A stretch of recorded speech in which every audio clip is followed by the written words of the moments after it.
I'll give an introduction for Katie in just a moment.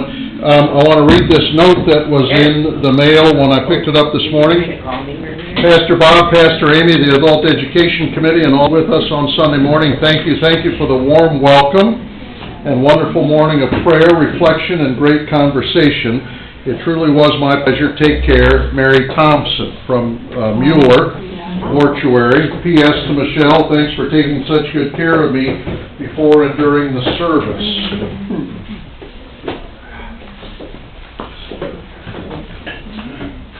Well, today we start the most popular series in any given year of adult education.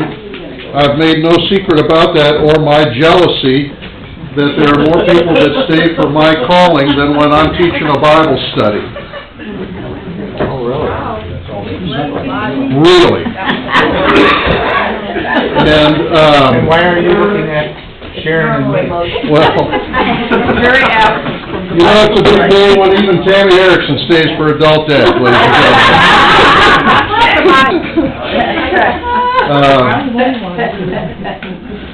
It is the most popular series, I think, for very good reason, reasons. Clearly, in a congregation that values personal relationships, there is something to be said for us knowing one another better. And this is one opportunity for us to do that, and in a group setting. It is also very Lutheran for us to think about and talk about and share about our callings, because it was Luther who saw a much broader definition of calling in the Scripture than just referring to those who wear a collar or a habit. In Luther's day, clergy, monks, and nuns had callings. Everybody else was riffraff. I mean, that's the facts. And so when Luther begins to study the Scripture and to see that, in fact, God calls each of His children to lives of purpose and service, that understanding of what it means to be a disciple just expands incredibly. And so today, Katie Erickson is leading off for us. Katie is in her third year, right, of teaching at John Glenn School, and has just had an incredibly big week. I had her scheduled later in the series, but she didn't want to have spring break complicate her schedule. So instead, the Math Carnival and what was it yesterday? Math Masters complicated her schedule as well. Well, Katie, regardless of that, we're very pleased that you're willing to share with us this morning, and we look forward to hearing what you have to say. Thank you. Thank you. Yeah, it's been a big week, but with your guys' help, there were so many of you there at the carnival. It was awesome. I haven't done my counting yet. I need to do that, in the next couple days here, but we had a lot of people there. So I guess I was going to start with my faith journey and kind of where it started. So I was not baptized here, but Mom and Dad were going to Messiah on Payne Avenue then, but not long after that, we ended up here at Cross. Gotta tell me who else is in, who's your godparents? So this side, this is my Uncle Tom and Aunt Terry, Mom's brother, and that's Dad's brother Kelly, and his wife Audrey. Okay. The skinny woman holding you.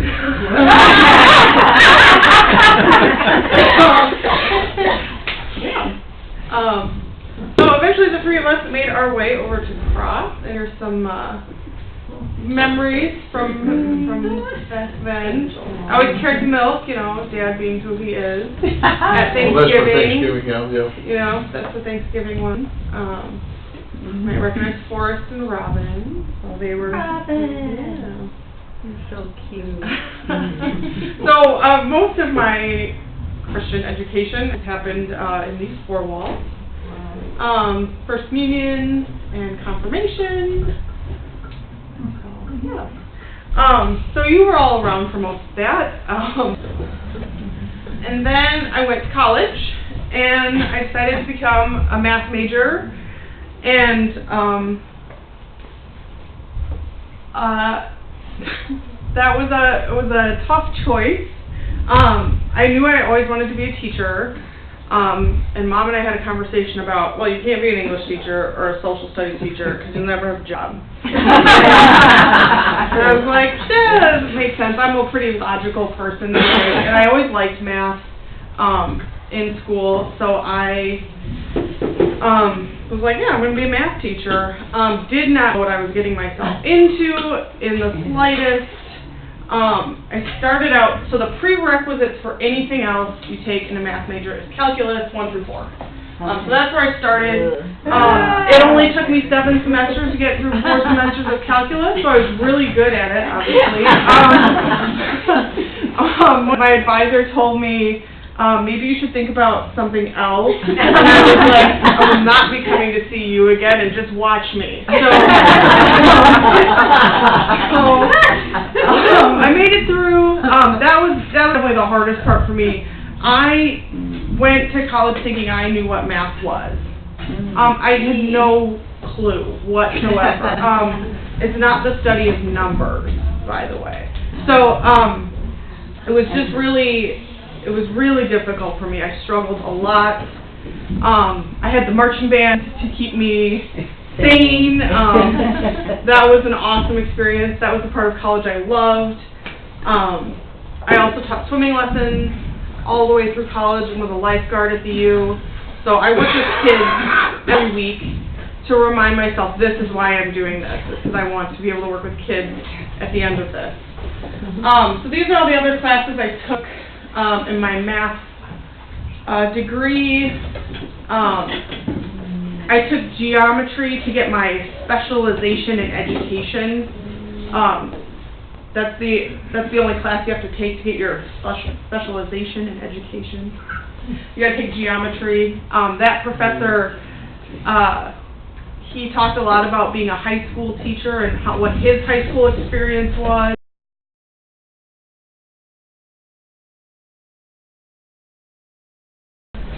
And we were all like, dude, you went to high school in the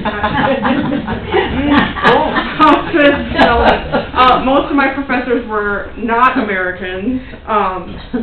So, though I never, traveled abroad during college, kind of felt like it. It was like, you gotta figure out what they're saying and then what it means. So, it was tough, but... The U, that's the way it is. Yeah, that's how it is at the U. It's a big place. One of my favorite classes I took is cryptology, so that's the math of code breaking, and we talked a lot about the history of code breaking. That's what I actually wrote my bachelor's paper on, was cryptology. What is that one word above it? I've never seen combinatorics? No, I never heard of it. So combinatorics is the math of combinations. Okay, I've got this deck of cards. If I pull out 4 cards, how many? What am I going to get? What's the probability? And how many combinations? Like in gambling and stuff? Yeah. So you know how to do that. Don't believe in gambling. Because I've done all the math. Your chances are not good. Yeah, it's because you know math. Yeah. That's why you don't believe in gambling. Right. That's why we call it gambling. Not giving. Right. You're right. So, let's talk about math a little bit. So there are some common misconceptions that I deal with a lot. I get a lot of parents at conferences that come in and tell me, well, this math is so different than when I was a kid. It's not. Math is not different since anybody was a kid. All right, math does not change. That's why I love it. Right, me too. Concrete. So, it's not different. Did anybody have new math as a kid? Anybody have new math? Kids did. Yeah? Okay. Even. All right. Well, new math, if you want to know what that was, so college professors decided, okay, we're a little sick of teaching set theory, which is how to put things in a group, and we're a little tired of teaching modular arithmetic, which is where you don't count by ones. And so let's have high school teachers teach that for us. didn't go so well, as many of you know. New math was a bad idea. And so we stopped doing that. So that's where that came from. Sometimes math professors at universities get these ideas, oh, well, then this is just how it is, but they don't interact with small children on a regular basis, so there's trouble. A lot of times people think being good at arithmetic means you're good at math. Like, I'm really good at my times table, so I must be good at math. Actually, that's not even close to being true. When I was in 5th grade at Cowern, we were separated in math into 3 groups, the low, medium, and the high, and they called it that, so that was, you know, a great boost to everybody's self-esteem. Especially the lows. Right, I was a low. So, yeah, started out in the low group, but, because I was really slow at, like, those timed multiplication tests. Who's done those? For the time tests, yeah. Those are terrible. Yeah. Nobody should ever have to do those. So they think, oh, you're not good at arithmetic, you're not good at math. Well, that's not true. Math is a really abstract thing. We think it's like numbers aren't solid, concrete. They're abstract. We all know what 3 is when we see it, but what is 3? You know, it's a little. So it's abstract. So it's about problem solving. It's about being able to think beyond what's right on the page. So that was like my first hit to my math self-esteem right there. That hasn't really ended. It's kind of been a roller coaster for me. Carolyn? But didn't they end up moving you? I ended up in the medium group. Yeah. So no worries. That too. Yep. They go, oh, you're not very smart. And, oh, you're smarter than all the kids in the low group. Right. Yeah, I was definitely the fastest kid at stuff in the low group. And people also think being good at math is about speed. And it's not about speed at all. For example, yeah. How can math be the only perfect science if it's abstract? Good question. So all other sciences are based on math. All right, physics, chemistry, they all need math to work. And in math, we don't do anything we can't prove. Explicitly, we have to prove it using mathematical proof. There's nothing that we have to be able to prove everything. In science, they do experiments, they try things. We don't do experiments in math. We do, this is the proof. I'm going to do one in a few minutes. This is the proof. It works every single time. So it's the only perfect science. So, let's talk about mathematical proof a little bit. Before you do that, you should talk about your how you got the teaching and the math. I'm getting there. Okay. So, yes, my bachelor's degree. Yes, Mom. My calling. My calling. Like I said, Dad, you're getting ahead of me. Go ahead. So, yeah, my bachelor's degree is in math. I have an emphasis in education, which again means I took geometry. You know, with the Russian guy. So, here we go. So this is one of my favorite cartoons. So this guy's doing a math proof, and then in his second step he says, then a miracle occurs. And he's got the rest of it, and the professor says, I think you should be more explicit here in step 2. We don't allow for miracles in mathematical proof. Show your work. So, yeah, you gotta show your work. So we'll do a quick proof here, just to kind of show you what that looks like. People think proof is those 2-column things you did in geometry in high school. That's a form of proof. They're perfect all the time. Yes, perfect all the time, but it's that's not the only proof. So we're going to prove that 2 odd numbers added together always equal an even number. All right, now we could think about that. Okay, well, 3 and 1, that's 4, so that's an even, and we could, yeah. 2 and 3 is fine. But 2 isn't odd. 2 isn't odd. 2 odd numbers. 2 odd numbers. Oh, Too odd, Like, yeah. 3 and 5 is 8. Okay. Do we need pen and No. paper for this? No, you're good, I'll do it for you, don't All worry. right. So, now, we could go through,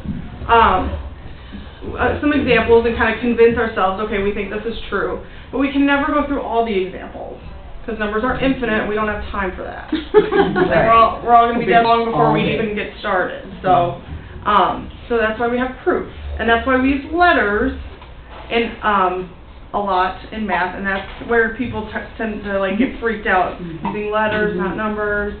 My dad sent me an email last night that was like, said something about that, like, algebra, you start using letters, that's where I get lost.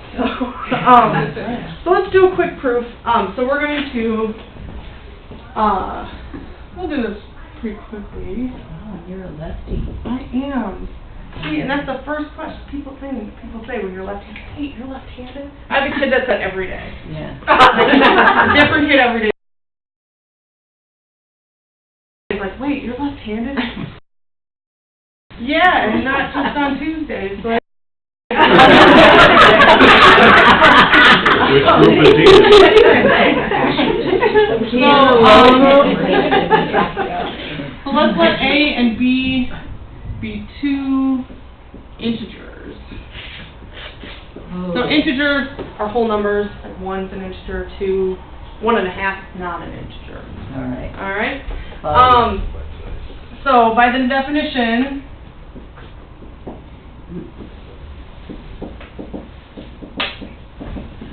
You have great teacher handwriting. thank you. Yes, you do. You're not dropping It's a lot like Bob. Well, you're very straight across the board. Which is hard. Hard, yeah. So, No, poor Kate. alright, so every day. Wait, have you always been left-handed? That's the other question they ask. Always been. So the definition of an odd number, so let's take A. An odd number is where you take an even number. Mathematicians love to use n to represent a number. The word number starts with n. That's good. Alright, even numbers are numbers that can be doubled or cut in half nicely, right? That's an even number. To make it odd, we'll add 1. Alright, and then for B, we'll do the same thing, but we'll use M. Mathematicians also like to go in alphabetical order. Okay. Just something like that. Alright, But O would be too Yeah, confusing. right, but we can't use O, because 0. 0. Oh, O's bad variable. So, There's logic to it all, guys. yeah, there are a few letters that are bad variables. So these are now odd numbers. Alright, so now let's add them together, prove they're even. Alright, so we have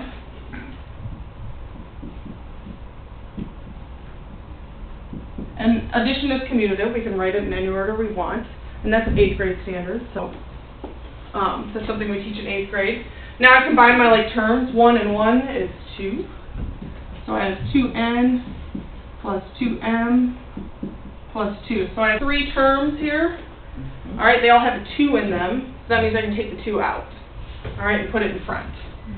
So I have 2 times m plus n plus 1. When I divide, this is what I do, is I'm dividing 2, or this term by 2, I'm left with an n. Alright, when I divide this term by 2, I'm left with an m. Divide this by 2, I'm left with 1. Alright, so now this is an even number, right? Because this is being doubled, alright, and we talked about that's the definition of an even number. So we're done. What's QED, Katie? QED is, it's Latin for something, and it means that which was to be demonstrated. Oh. Wow. That's how you end proof. So if you're not a scientist, when would you ever use that? Good question. I don't know. All I've ever done is go to school, so. Massachusetts, so this is very basic. This is, when I was in my series sequence of the foundation class, we learned how to write proofs like this, because when we write proofs like this, then we can go on and write proofs of bigger ideas. So we have a problem we need to solve, we need to prove that it works. You need to be, for it to be actual math, you need to prove that it works in every case. Now we've proved for all odd integers out there, when you add together, you're going to get an even number. All right, because we don't have time to test every single one. So Yeah. Katie, in your favorite class, Yeah. are there a lot of proofs or an awareness of proofs involved in Mhm. that? After calculus, pretty much everything is proofs. Mhm. I struggle with proof writing sometimes. I mean, this one's pretty simple, but it gets really complicated really fast. There's not a lot of like, oh, do these, 5 problems like it. It's, can you write the proof? So, again, did not know what I was getting myself into. So it took me a while to be able to understand this stuff. So. But you made it. I made it. I think this day here with this picture that I was like, I have finally done. Breathe. Yeah. So my math degree I got in the College of Liberal Arts at the U, which means I never used a calculator. Because what in that would you type into a calculator? So, never used a calculator, I never touched a computer. I basically got my math degree in 1950, so. We've learned some new things since then, but not a lot. But if the power goes off, you can still figure it out. Right, exactly, so we're good. Then after that, I had 6 months between that program and my teaching program, and I worked at John Glenn during those 6 months. I was the academic liaison. So I worked with kids who were failing, tried to help them get their grades up. So that was a great experience, and I got to know a lot of people at John Glenn. So I got to know the math department really well there. And I made some friends there, so that was really good for me. So then I was in the College of Education and Human Development, where I got my teaching license. That was not so much about the math as it was the teaching, but it was all very specific to math teaching. So that program, I was in the 5th through 12th grade licensure program, so that's my license. I can teach math in any of those grades. It was a 12-month program, so I started in June, I ended in June. The last 6 months I was student teaching at Sanford Middle School. I taught 6th and 7th grade there. With 2 different teachers. And then when I was done with that 12-month program, I had 11 credits left in my master's, which I finished last May. So, it's really nice to be teaching and not have to go to school at night. So I'm really enjoying that. Because teaching is busy enough. So after my 6 months of student teaching, I started applying, or during that time I started applying at schools. I had interviews all over the place, but I ended up at John Glenn. When I had my interview there, I knew everybody in my interview, having worked there. I was really fortunate that year 2 of the math teachers became deans of students. So there were actually 3 openings that year, and they picked me. So that was, I feel really, I've been called to serve the community that I grew up in. I wouldn't want to work at Maplewood, even though I went there. It's a little, like, everybody that I had in middle school is still there, so it's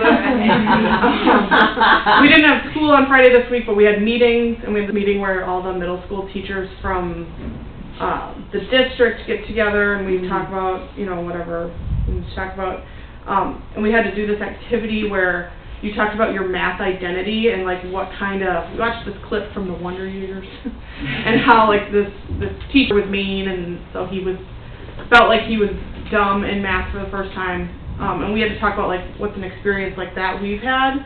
I was really uncomfortable because all of my middle school math teachers were in the room. And there were definitely some experiences there. So. And which one did you choose to talk about? I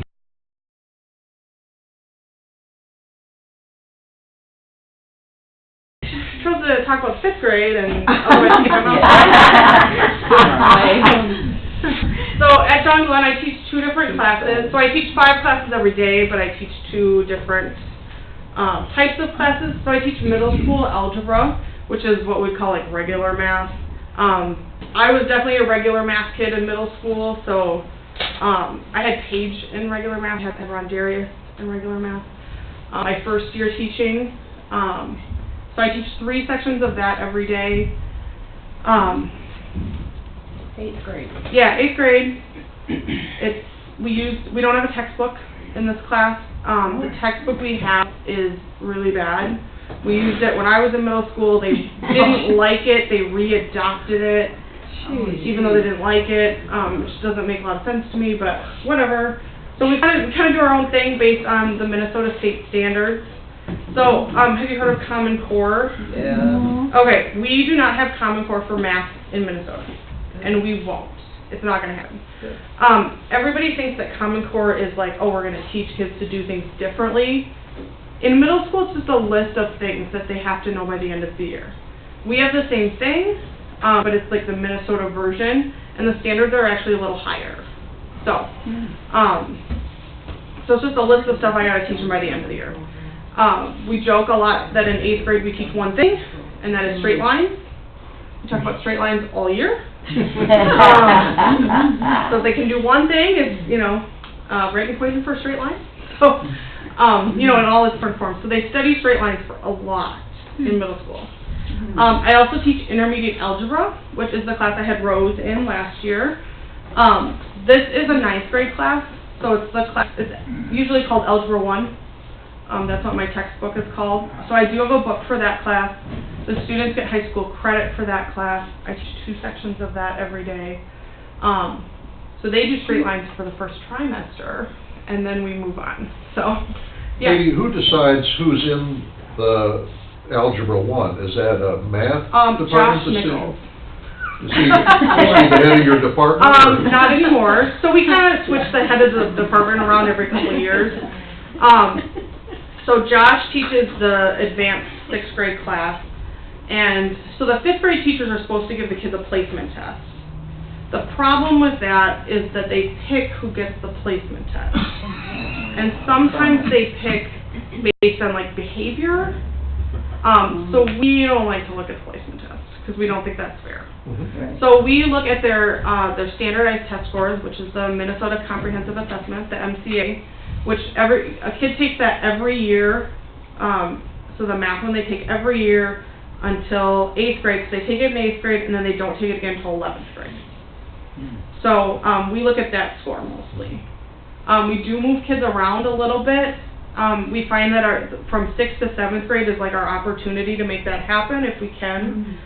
We have our AVID program at John Glenn, which AVID stands for Achievement Via Individual Determination. It's a great program. It takes the kids who are like in the middle of the spectrum, like our middle kids, and we try to push them to be more advanced. It's AVID as a class. They have it every day. They learn about organization. They go on field trips to colleges. A lot of these kids would be the first one in their family to go to college.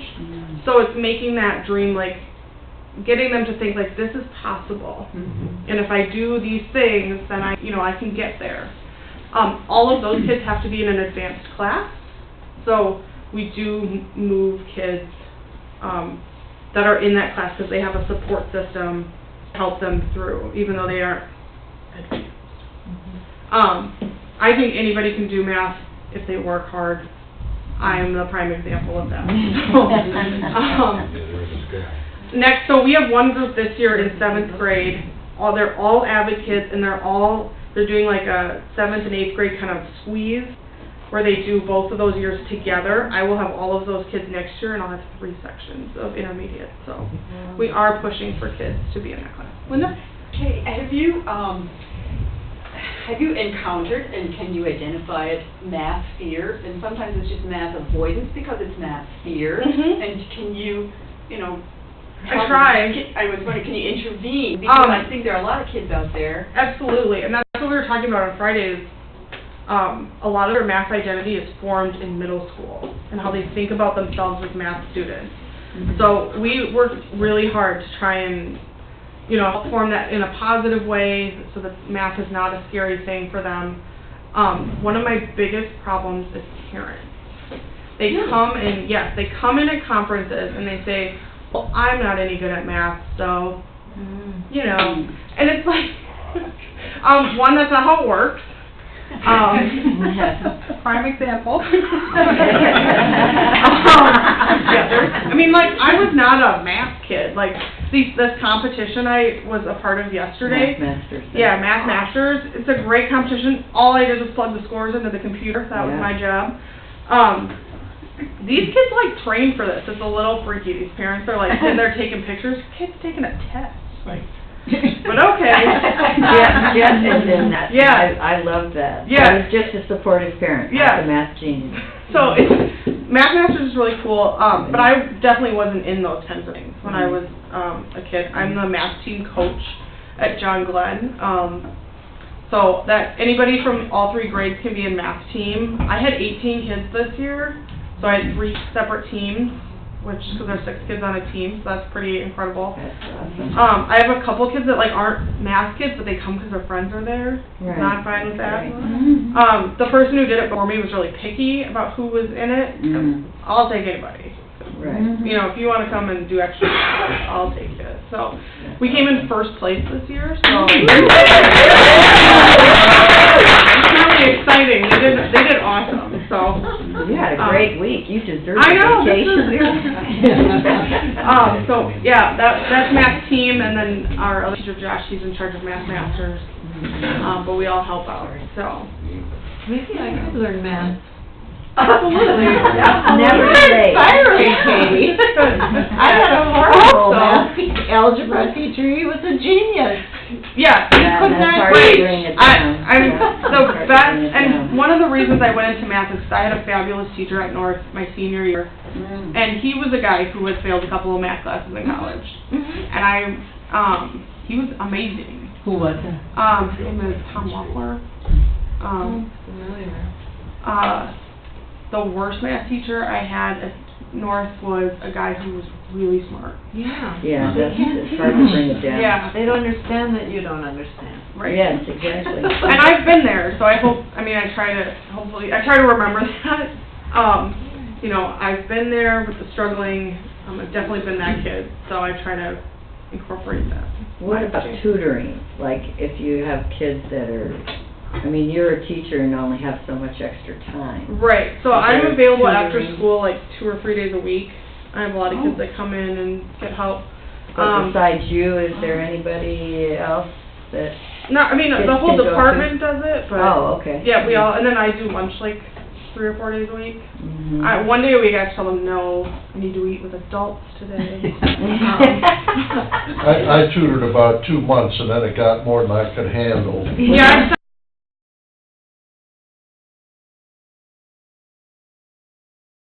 Tutoring that. So, yeah. Yeah. So then it was.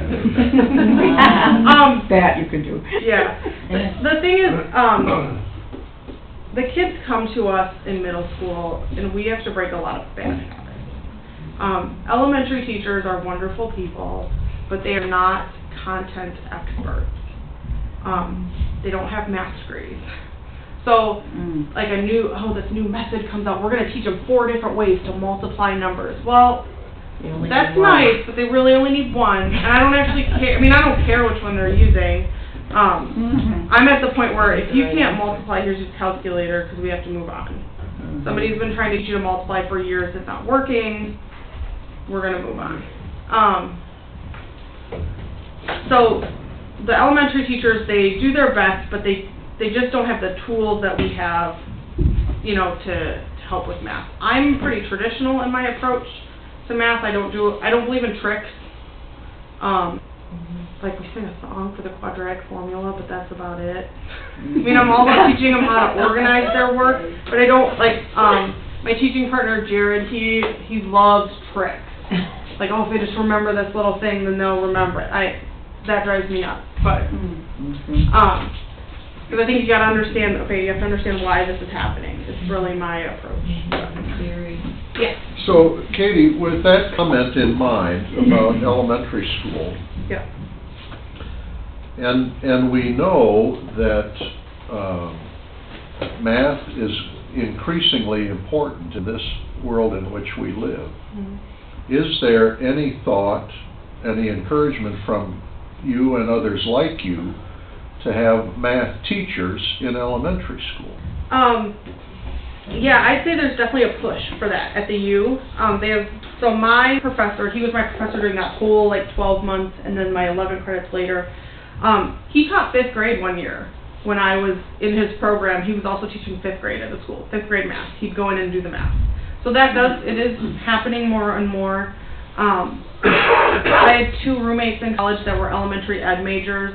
And the one, she was looking at the math I was doing, and she was like, "Oh, we're both in geometry. It's like the same thing." And I was like, "Not though, because I'm doing proofs and you're, using a protractor."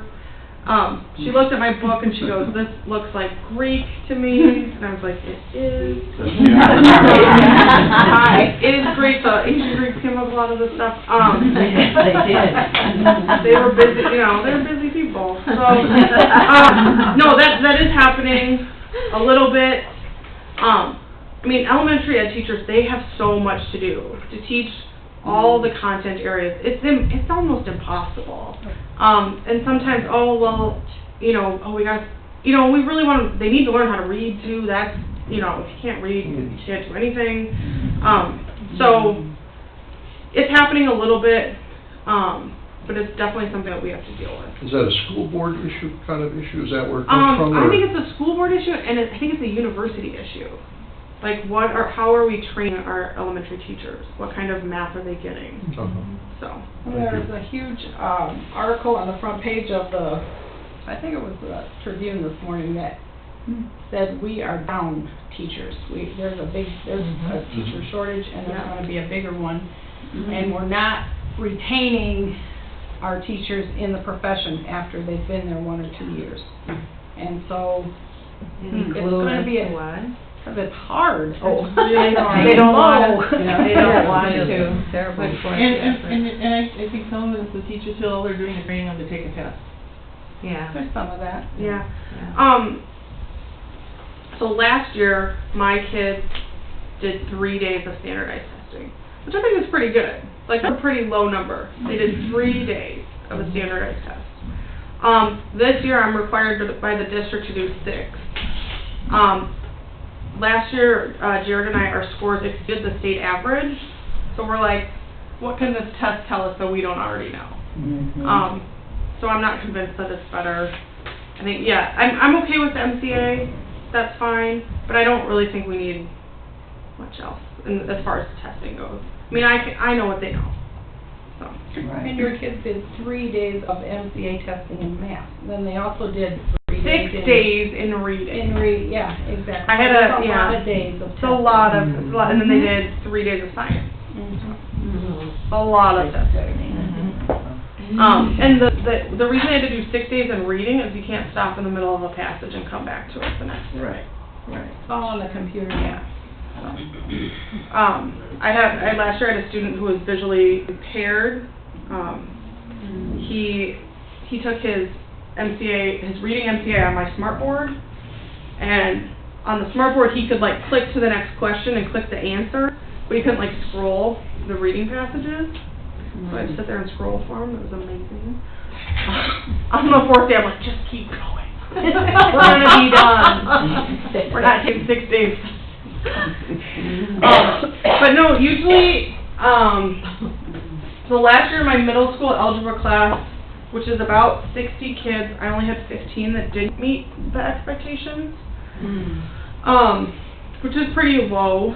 And then in my intermediate algebra class, I only had 10 kids that met expectations because the rest of them exceeded. So, we're at about, I'm usually in the 70% range of my students that pass. Jared's usually a little less, just because he has all middle school algebra all day long. So we end up in the 60% range of our kids that meet expectations on the test. So. What's the state average on that, or what do they want to be? They're a little below 60, and we're usually a little above. So.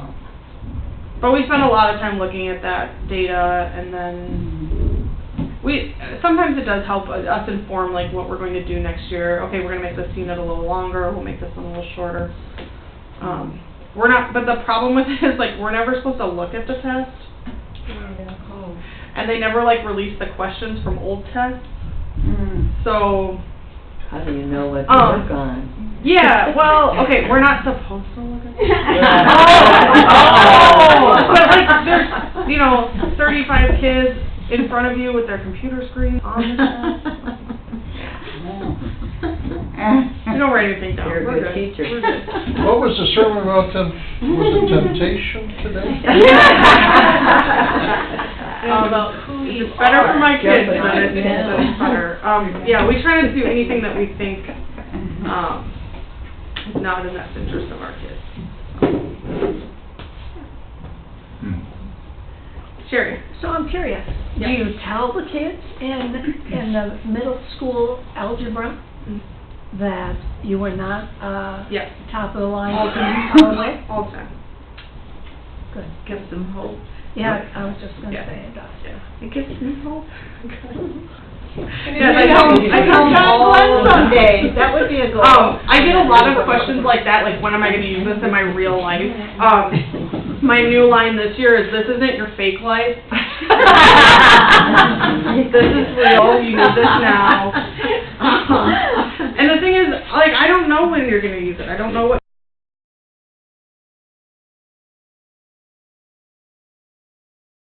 you're going to be. My job is not to train. I can tell you I'm a I've middle used school algebra in farming. But my job is not to train you for what you're going to be when you grow up. And this is 8th grade, so,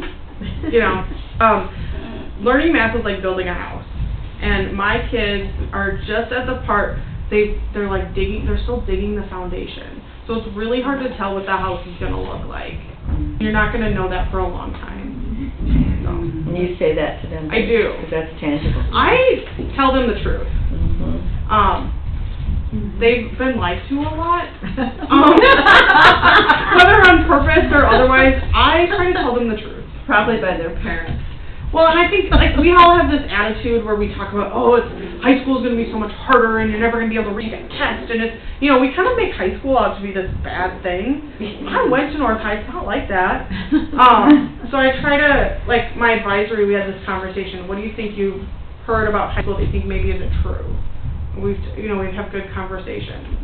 I also don't want to send them away with things that are just absolutely not true, and you're going to hear, okay, you have this in your mind that this doesn't work, and then I found out later, hey, it actually does. I mean, they come to me with a lot of that kind of stuff. Like, for example, the square root of a negative number. All right, you've probably been told, like, that's impossible. You can't take the square root of a negative number. You can. It's just imaginary. It's not impossible. It's imaginary. So, and they don't know what that means yet, but I want them to know it's not impossible. Abstract. Yeah. So. What is the answer? -1? A letter. Another imaginary. No wonder I don't get it. It's imaginary. It's not even a half letter. No, it's lowercase. It's a story. Jim? When did the devil invent algebra? Before the birth of Christ. Long time ago. BC, huh? Yeah. Oh, yeah, for sure. That's been around a long time. So mathematicians, they're always working on new stuff, but it's not really new. So the thing we've done in my lifetime, that's the coolest thing. So you might have heard of this. Yes, the Pythagorean theorem. So Pythagoras was an ancient Greek. The thing about math, too, is a lot of times the wrong person gets the credit. There's a big debate of whether or not, like, Isaac Newton actually is the father of calculus. So whether or not it was Pythagoras doesn't matter. This is always true. All right, there's a pretty easy proof to show you that this always works. So in a right triangle, we add up the sides, we're going to get the longest side squared. Fermat, who was, I think he was like a French guy, he came up with all these theorems, and he had this is his, as they call it, Fermat's last theorem, and he was saying that if we raise it to the third power, you'll never get this. Like that, like this only works for squared. It doesn't work for cubed, it doesn't work to the fourth power, it never works, it's never going to work again. Well, he was a prolific mathematician, he wrote a lot of stuff. Fermat, he's a big deal, he studied him a lot. But this was his last theorem, and then he died before he could prove it. So we spent like the last 300 years trying to prove it. They finally did, this guy in England, and that was about 15 years ago. So that's like really new as far as math goes. That's super new. It's like many, many pages, and it's real long. Like, I'm not sure I would understand the proof, so. But that's, you know, that's new. But there's not a lot of new stuff. Why are you shaking your head, Sharon? I just want to share with everyone here, none of this makes any sense to me. If it does to everybody else, I am really stupid. No. I didn't know any of this from high school. Well, you didn't do that. Didn't? No, you didn't. So you're good. Oh, You had to go to class? Yeah. Otherwise, No, I didn't. the thing is, I struggled so much in my bachelor's degree with the math, and I worked really hard, and I struggled a lot. But now that once I got into my first year of teaching, I was like, during all that struggle, I got really good at this. Like, you don't realize that when you're like struggling through, you know, you're struggling through the next one and the next class and the next class. But I got really good at it as I went. So, but it took me until I was teaching to like realize. I can definitely wing the algebra. Like, I mean, I do all this stuff ahead of time. I've done every problem they're going to do this year because I've taught it 3 times. But I can definitely do it on the spot too. And that's all because your parents said you couldn't get a job if you didn't do that? Yeah. If they will lie to you. Linda? I just wanted to make a case for, I mean, a question came up, when will I ever use this, or your kids, and I'm saying, what you have just shown us here is logical, the basis for logical thinking, and out of logical thinking you get critical thinking, and out of that you have analytical reasoning, and this is how Absolutely. Right. That makes a lot of ability sense. to solve problems, or think outside the box. Yes. Or, so I'm saying. That's really hard to explain to an 8th grader. Or a 72-year-old. No, I absolutely agree with you. But when you're 13, so with my intermediate class, after every quiz I give them what I call problem-solving problem, and it has nothing to do with what we're doing in class specifically. It's like, here's the problem, solve it.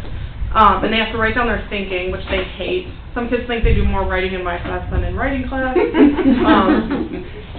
And then they come back, a lot of them come back and they just answer on the sheet and they come back to me. And I'm like, I actually don't care.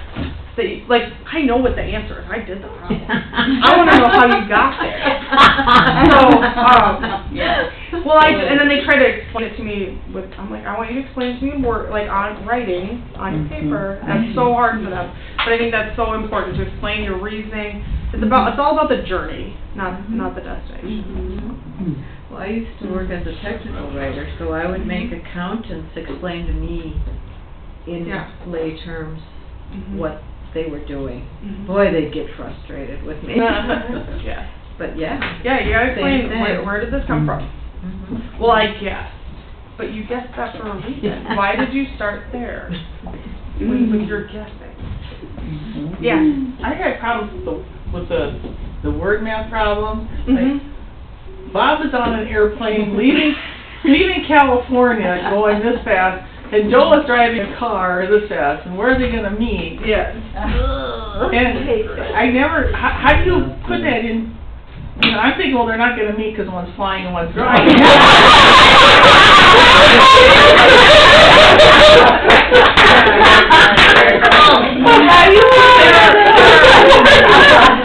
So that's why we call that math lanes. problem solving, and it was about this guy, and he had 45 watermelons, and he had to take them across the desert.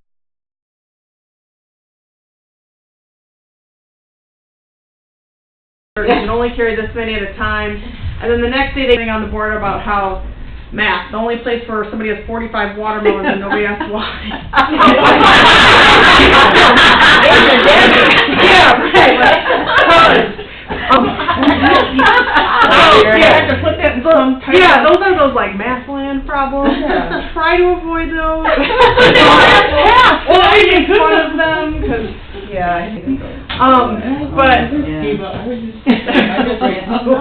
no, kids hate word problems, but the word problems are What do you divide by that's what? the point of the whole thing. So we do a lot of them. They don't like it. We do. We do a lot of like when I have a word problem written out, we go through and cross out the words and be like, okay, this whole sentence means X. Like this, we just, it's a variable. We don't know what it is. It can change. So we're gonna call it X. All right. This says add, so we're gonna cross that out, write a plus sign above. So we write the equation. An equation is a mathematical sentence. So we go through and write the equation based on the English sentence. We do that a lot.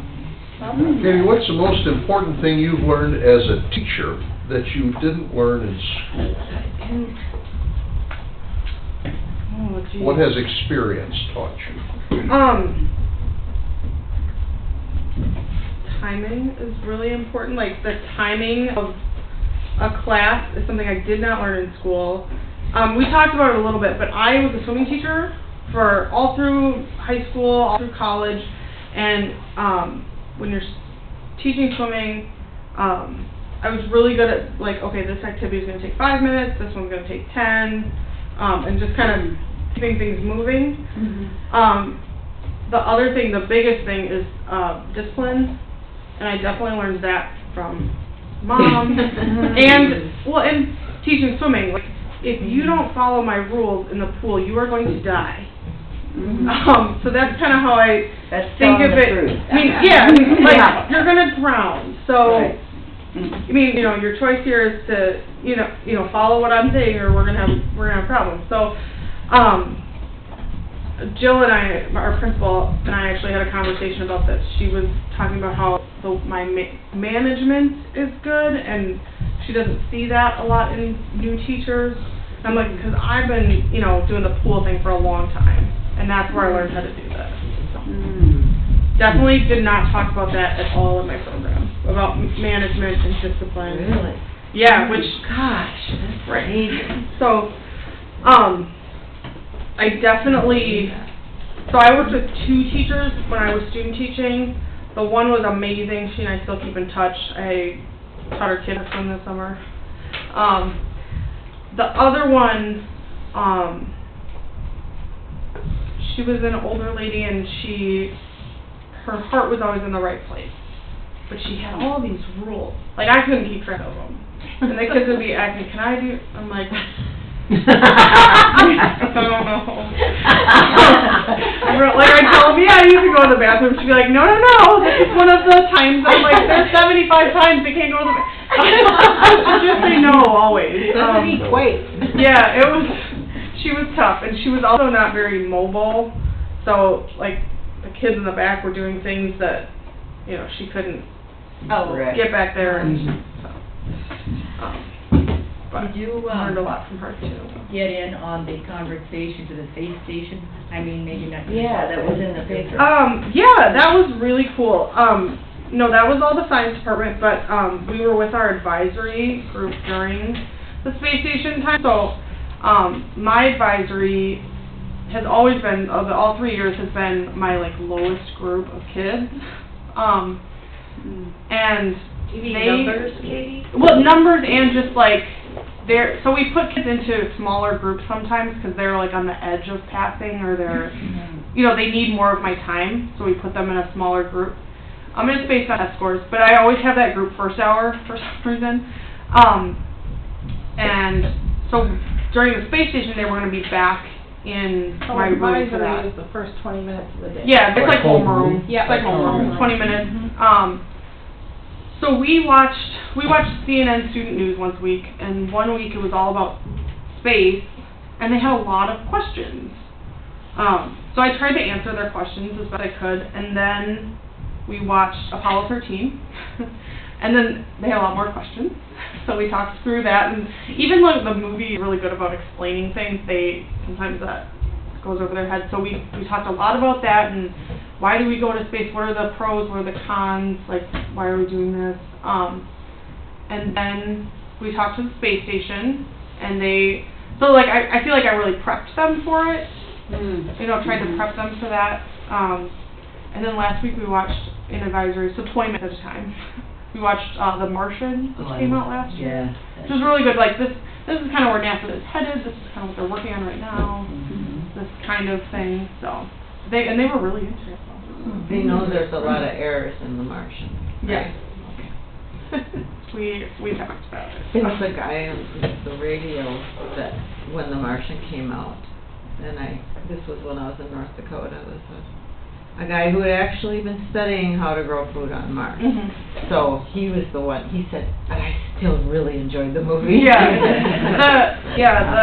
book explains it a little better than, they just don't have time in a movie. But just to get these kids to think about, this is what they're working on now. Because it's not like when, the Apollo missions were happening and the whole country was watching it on TV all the time. That's not happening now.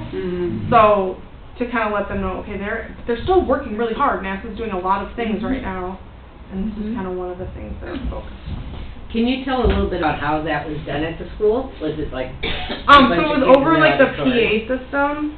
Okay. There was a group in the gym. That's where like the ham radio operators were. So they were volunteers. They were from like northern Minnesota somewhere. I can't remember. Like Wyoming or... Yeah. Super. I don't remember. So the Ham Radio Club is the one that helped. They approached us like over a year ago, and they said, this is a program. Would you guys be interested in this? And the science teacher who kind of headed it up. And then she's had like a club after school with some kids, and then those kids asked questions of the astronaut on the day. And like the band was in the gym, and some little program before. Yeah, there was a little program Jill talked about. We've talked a lot about John Glenn this year, with him passing away this year. And then most of us were in our classrooms, and our advisory kids came back to the room for that, and we listened to the whole thing together. There was a slideshow going on the website that you could watch during it. So the ham radio transmitted from the school down to Houston? And then nope, just Houston. Ham right to the, wow. Yeah, they were in the school for 3 weeks working on the PA system, It kind of drove us nuts. It did, but it was good. It was good that they could hear it. And it worked, because she thought, right before we made contact, she was like, okay, now here's what could happen. Our principal was like, we could not make connection. We could make connection and then lose it right away. We could lose the connection in the middle of this. So we could let them know this was happening. We got through everybody's question, and it was great. It was awesome. Cool. Dan Erickson came to the middle school to hear it because he loved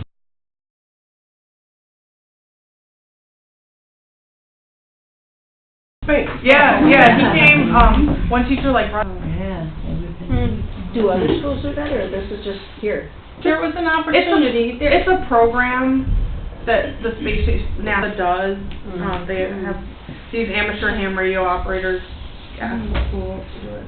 They contact 100 some schools a year. Are you glad you did it? Absolutely. Yeah, that is. Sherry, Scott, one last question. I just wonder, since you're early in your career, what are your goals or your aspirations? What do you want to do in 10, 15, 30 years?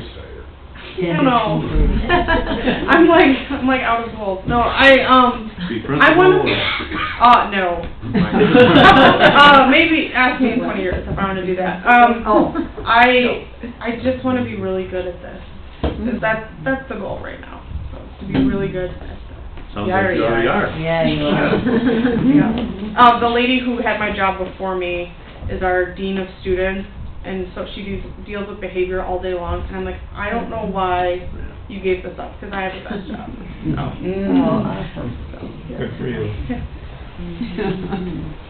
I must say, one of the things that I have learned, tutoring on Friday mornings for a couple of hours, is to appreciate our teachers more than I did, I think, when Katie was in school, because I wasn't in school with her. And I would encourage you, if you have time, to let Katie or Tammy or Sylvia know that you'd like to spend some time in a classroom.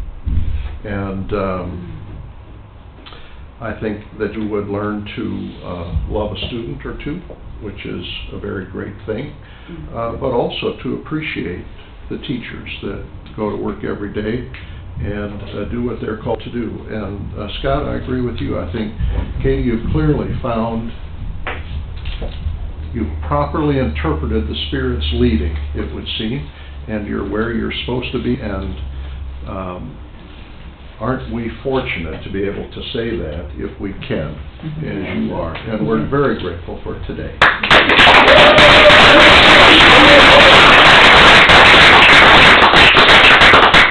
So, next week, Scott Patterson will be sharing about his calling. After that, Dawn Mazinski, who is a delivery room nurse, will be sharing about hers. Then Trevor Tolley, also in education, will be back, but a different area of education.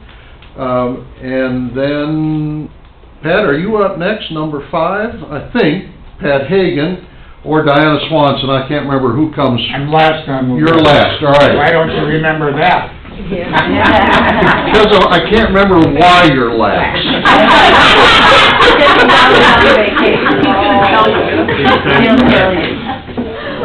So, then Diana Swanson, and then Mr. Bass, Pat Hagan. So, we hope that you can be here for those Sunday mornings, and Katie, again, thanks for today.